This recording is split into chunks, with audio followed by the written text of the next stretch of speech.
Welcome back to Kumba Hineni, a podcast on intersectionality more than just skin deep. This is Enzi, your host, and this week we will be talking about what my journey into Judaism was like and how that came to be. So that's what this episode is going to be. I want to start off by saying this episode I want to dedicate to my niece, Amaya Tanner. This is her 10th Yuatzai, and her memory is indeed a blessing. And so, here we go.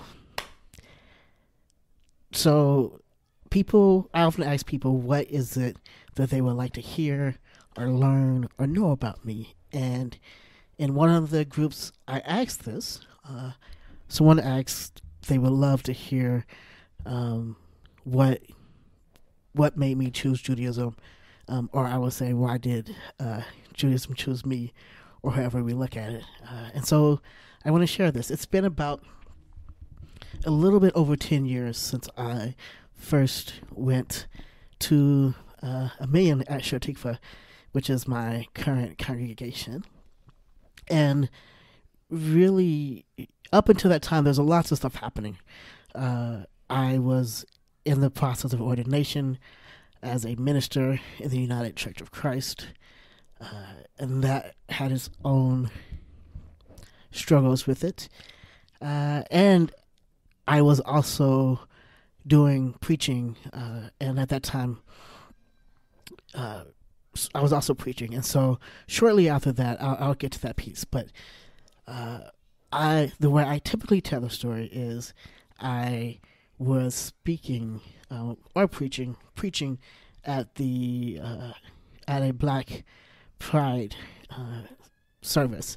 I believe it was All God's Children, a Metropolitan Community Church in Minneapolis, and a friend of mine came and then invited me to go to services with them. It wasn't the same timing because I'm not clear on the timing, but it was during Passover when they invited me to services, and I went. Didn't think much of it, and what I will say though about that time, and particularly that point in my life or in my journey, I joked around, and I called myself a Nicene Creed Christian, or a pre-Nicene Creed Christian, and I at that point I did not believe in the divinity of Christ. And so that's an important piece because that wasn't an issue for me. And so I went to services, was like, oh, this is interesting. And then I got invited to Minyan. And so I went to Minyan at Shotikva at, I believe, 6:45 in the morning. And I kept going. And then my friend went to rabbinical school. And I kept going. And then I found myself taking Hebrew. And it's interesting because lots of stuff passed in between that time. And I remember sitting in a Hebrew class and it just dawned on me. I realized at that moment that I had fallen in love with Judaism. And I just kind of noted that and was like, this is interesting. And I ended up doing a lot of research and questioning at that time, what would that look like? Who am I? And I'm always asking that question of who am I? Now, I did say that this is my niece's 10th Yuatzai, and I also said that I've been on this journey a little bit over 10 years. So, maybe or maybe not a surprise, the death of my niece had a huge impact on me. Very huge. And I remember at that time really finding comfort in Jewish ritual around grieving, while at the same time I was processing and dealing with folks who I thought were my community not really being there for me. And in fact, there were some rumors at that time that I was Jewish. And so I don't know the connection between why folks dealt with that time in whatever ways they dealt with it. But I realized that my rabbi had showed up and supported me. Now, I want to be clear also. I'm talking about the church that I was involved in Minneapolis. At the same time, I was involved in the Fellowship of Affirming Ministries, and I was actually in Chicago meeting with a pastor at the time, but now one of the bishops, and just talking about what that ministry is going to look like. And I'm not going to ever forget that day, because I got the phone call, and I knew something was off. And I was randomly in Chicago. My little sister was randomly in Chicago. And so we drove from Chicago together to Kansas City to bury my niece. And really what I want to say is the Fellowship of Affirming Ministries, they showed up in some very real ways. And in hindsight, thinking back and looking back at that time and the ways in which groups showed up for me, I can name that those are very cultural. And I can name that the way in which particularly the black church mourn and grieve, and there's a lot of protocols and expectations for the way things are done. And so perhaps I'm aware that it's different with the United Church of Christ, that is not a predominantly black denomination, and aware of how that operated. So fast forward time, and sometime in 2011, I think 2011, 2012, myself and another colleague started a church, and this was before I had, I'm sorry, time is weird and strange, but this is before I had even realized that I was falling in love with Judaism. It just had not realized it at the time. So when I think about some of the things that was happening at the time, and time is, like I said, is weird, I am aware of certain cultures grieve in certain ways. And the United Church of Christ, the church I was involved in, was not a cultural church in that way. And then also talking about starting a church called House of Transfiguration, and really being honest and struggling with the community. And it was a beautiful time. And I remember a year later, this is after I realized I was falling in love with Judaism. And I remember the last sermon I preached. It was during Passover, and it was also Easter. And what I said was, during that time, it was really perhaps the best time for that to happen, for me to be really deep in and really trying to figure out who am I and what role do I fit in, or elaborate who I am. Am I a Jew? Am I not? What does that mean? And so really what happened at the time of struggling, but really telling the story of Passover at the same time that Easter is happening, it conflicted me so much that I stopped. In that sermon, I told my congregation and members that this is my last Sunday. I can no longer feel like I can accurately lead a Christian congregation, because I know that I am being drawn into Judaism and being drawn into figuring out more and more of who I am. And what I would say about that process and that journey is it is beautiful and lovely and scary and draining at times and heartbreaking and joyful and so much more than I can even fathom talking about, right? It is such a joy for me to be able to be myself. It's a joy for me, as I think about my childhood and think about so many different things, particularly the Gospels, and the Negro spirituals, and how I was always drawn to the Older Testament.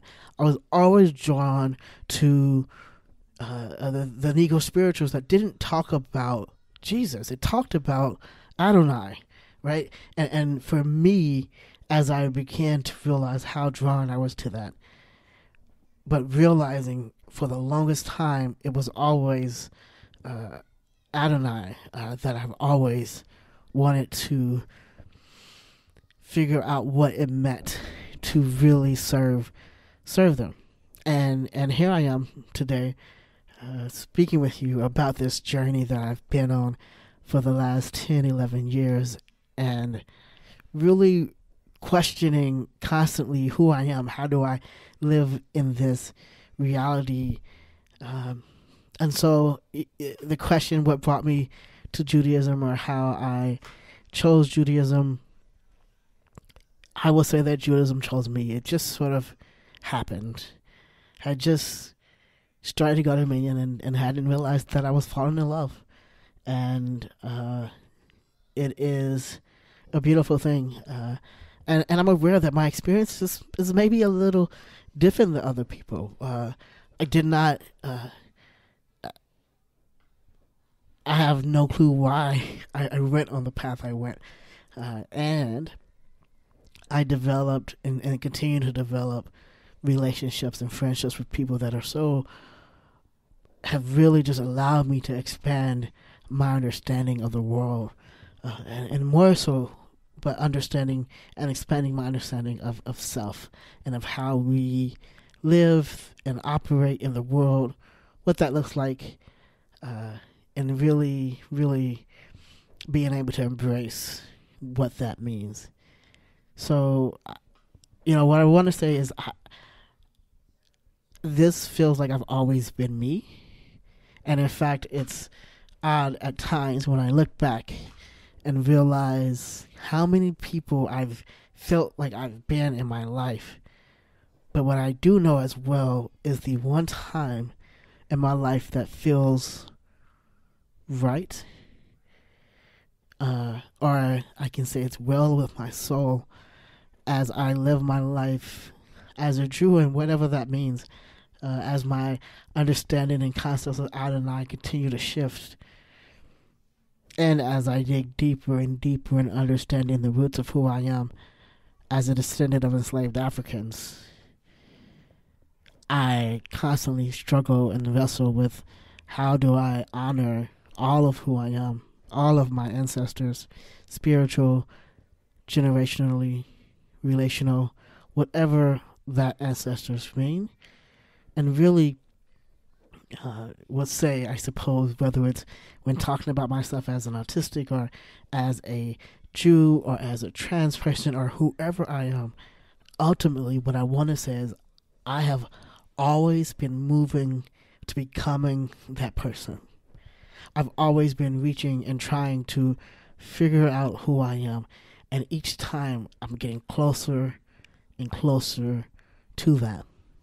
And I want to also name that there were some amazing people that paved the way. There were already amazing group of Jews of color that I had slowly began to get to know over the last decade that has just really shifted all of who I am in amazing ways, and really wanted to talk about how the difference things make when you are actually being able to follow someone and you have someone to look after, to try to be like. And I had a friend, it's not a friend actually, he's an elder, and I have the utmost respect because he's another black trans man that was in the church. That was he was preaching, and he chose Judaism,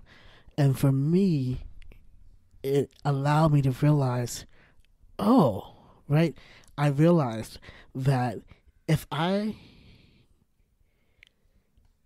if the what I've been told about gender is not as binary, right? Because I was told that either you're born one way and you can't change. The same way I was told, in order to be Jewish, you had to be born that way. Never knew that there was another reality. And once I realized that my concept of gender was not as understood as I now understand it, it shifts and moves me to continue to want to investigate and be more and more of who I am. I look forward to answering more questions, because this will be fun to have a few episodes where we talk about questions and answers.